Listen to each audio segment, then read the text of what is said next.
I stopped watching porn for two reasons, basically. The first one was that porn brought so much anger and violence into my private fantasies. And these were anger and violence that were not there originally to begin with. And I did not want that for me anymore. This was not me, and I decided to just put an end to it. Easier said than done. I'll get to it later, but... The second reason was that I came to realizing, I think, that only by watching porn, I take part in creating a demand for filmed prostitution, because that's what porn really is, filmed prostitution.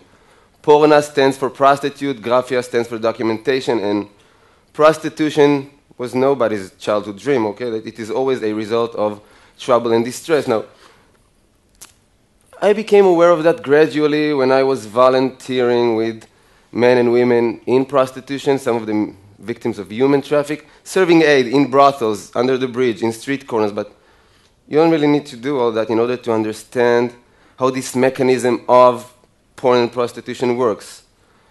Because porn as a genre, it's not about erotica or healthy sexual communication. It is all about male domination of women, subordinance of women, not only as a sexual practice, as a way of being, as a genderial hierarchy in this world.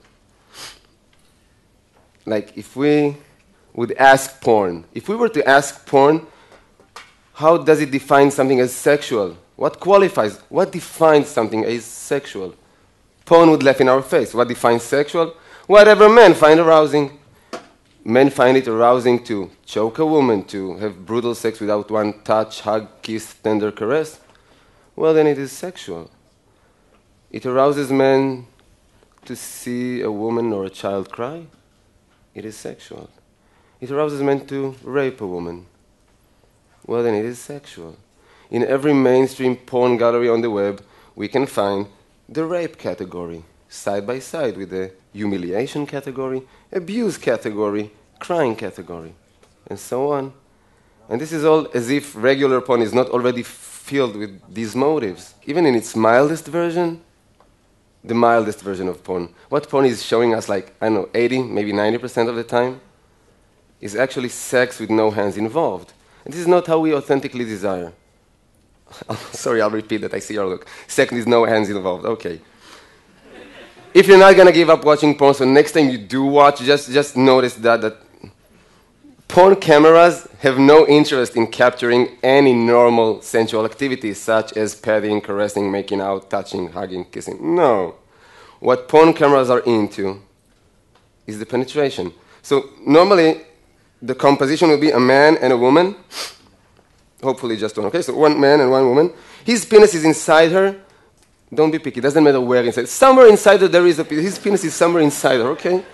And in order to not block the camera for doing this extreme close-up on the penetration, he's standing with his hands behind his back most of the time. And the woman is in this uncomfortable position, and she needs to handle the penis inside her without damaging the hair or makeup work done on her, because that's money invested and time invested in her, without disturbing his aggressive movement, and mainly without blocking the camera. So the result is that we got two people having sex, different shapes and acrobatics or something, but they're having sex when the only body parts that actually touch each other are the penis and the part being penetrated. No hands involved. Now, I talk, I don't know, 250, 300 times a year. Soldiers, students, pupils. No one has ever come up to me and say, Ran, you know, that part with sex with no hand thing, that was my authentic desire. Like, when I was 11 or 12, I never wanted to kiss anybody or touch them. I was not curious about that. It was all penetrations to begin with. No one has ever said that. Before porn. After porn. In my private fantasies before watching porn, there was always a very strong narrative. And the narrative was of sensuality and mutuality, which means that I had always imagined what I will say to her. What would she possibly answer? What options do I have to respond? In real life, it never works like I planned, but it was super important in my mind in terms of arousal, the build-up, the location, the setting, where will it be? What are the circumstances of me and her being all alone all of a sudden? How will this bodily inflaming between us will emerge step by step. It was super important before porn. After making a habit out of porn, it conquers your mind and it invades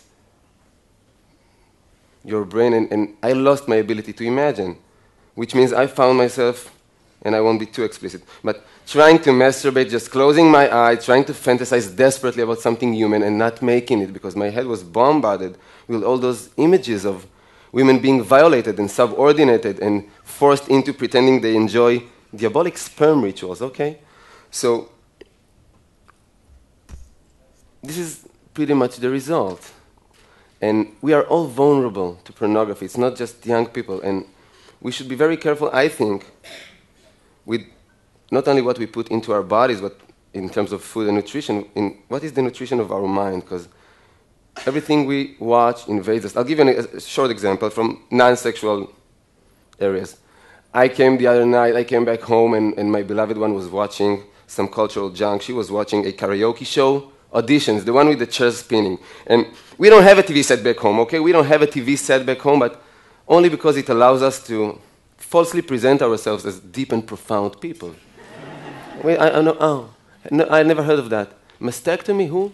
Angelina, no, we don't have a TV. We watch every cultural junk possible, okay? Not me, not her, we don't contemplate about l'existence. We download stuff, and we download all cultural junk. So I'm watching this 20 minutes karaoke show, and it was so boring and tedious, okay? 2 minutes talking, 4 minutes blabbering about it. I lost patience after like 20 minutes, and I went off to take a shower. And the most interesting part was in the shower, because what I found out there was myself in my most pathetic ever. I'm going to share it with you. I want to feel that you actually accept me and love me, so I have to share my most pathetic, and you have to accept it now.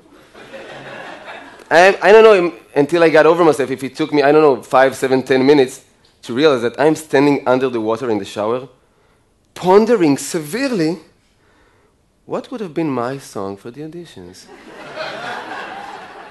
Deep and profound, mind you. I won't be doing this Rihanna, Lady Gaga, I'll be doing Mercedes Sosa, Como un pájaro libre. I'll be doing a cover for Bob Dylan's Blind Willie McTell. Ain't that deep and profound?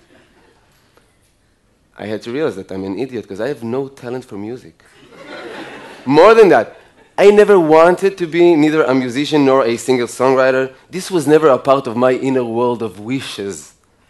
Okay, but I'm a human being. What can I do? I was watching that for 20 minutes. It entered my brain for a while. So if we take this example and we just try to measure or estimate the impact of 20 minutes of watching no matter what, how it invades our mind and conquer our wantings and desires, let's just try to imagine, or I can share with you orally, what is the impact of 20 minutes of watching porn once, twice a week, nothing unmoderated. It's overtaking. And porn is in our households whether we want it or not, and I believe that it does not agree with our well-being. And because we have internet in the Western world all over the place, almost in every cellular phone now, we've got 90% of 12-year-olds watching porn on a regular basis.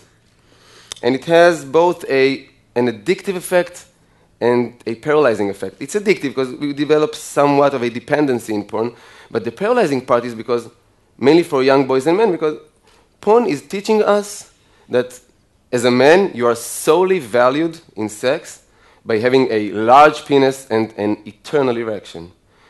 According to porn, being a valuable sexual partner does not relate with being sensual, passionate, attentive, generous, well-coordinated. None of the above. It is all about large penis and eternal sunshine, which we don't possess. So boys become paralyzed, and if they don't become paralyzed by watching porn, very often they turn into imitators of what they saw, which means they become aggressors. Aggressors, even when emotion is involved. Like, there is so much sexual abuse going on nowadays within the confines of what we perceive from the outside as beautiful teenage love stories or healthy adult relationships, because we don't really talk about sex. We just see it all over the place. We don't really talk about it. So what goes on in the confines of a certain room, but these are all sexual mutations that happens. If we talk about women, it's not only that, but young girls and women get the message, not only from hardcore porn, but from our porn-influenced mainstream culture. Have you seen any Miley Cyrus, Lady Gaga video clip, commercials. That's porn with clothes on it. So girls get this notion that if you want to be worthy of love, first and foremost, you have to be worthy of sexual desire. And now, the definition of sexual desire almost equals be like a porn star. So I work in dozens and dozens of high schools and junior highs. In every single one of these schools, I find girls that at a certain point agreed to be documented in an intimate situation because they wanted to please some guy that they had feelings for. And this guy misappropriated their trust. Always same story, so he sells it on WhatsApp application or on the web, in the internet. And normally nobody even addresses him in terms of moral. But it is always girls that suffer from shaming and mortification. They can change school, they drop out normally. Change school, move to another city, and still be haunted on social networks. They develop clinical depressions, severe eating disorders, as if we don't have enough reasons in our culture to develop eating disorders. They become so isolated socially. So some of them, like Amanda Todd, rest in peace, some of them actually commit suicide because they find no more value in life or in themselves.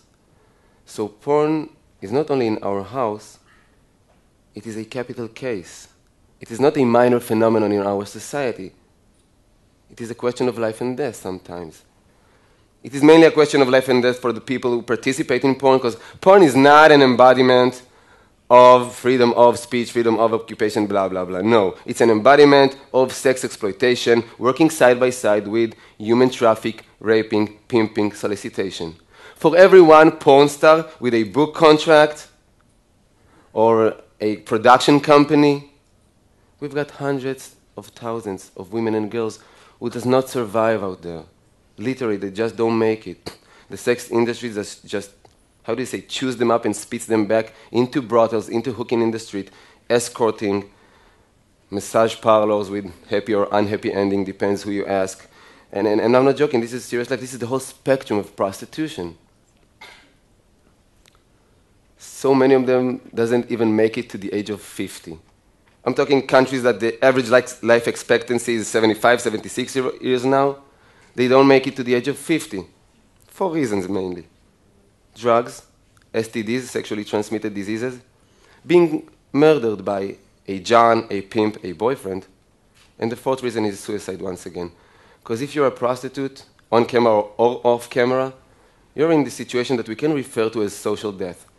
We have all sat in the dinner table with people who probably consumed prostitution, that have been to a brothel once, twice, at least. We never sat down to the table with a prostitute, not with a declared one. So that's social death. It is not glamorous, not at all. And when I sit in the privacy of my room and I watch porn, even without paying, no need to pay, it's free, okay? I hope you know that, if you're still consuming. Whatever I'm watching is creating a demand, and wherever there is a demand, there will be supply. There's a correlation. If I watch pornography of black older women, somebody is going to go out and pimp black older women. Asian minors, somebody is already trafficking Asian minors in order to film them, okay? Israeli women, Palestinian women, WASP, all-American college girls, that is strong in the last few years, it's a very upcoming category. The scum of the earth are already out there trying to solicitate and prostitute these women on camera. So I stopped watching porn for my personal well-being, my intimate communication, my private erotic life, my, reclaiming control and responsibility over my mind. But by doing that, I actually stopped contributing to this horrible sex industry, and that's a good thing to do, I believe. And I would really like to propose that notion of physically and emotionally safe sex. Emotionally safe sex. It does not mean going back to be conservative or unliberated sexually. I'm all for sexual freedom.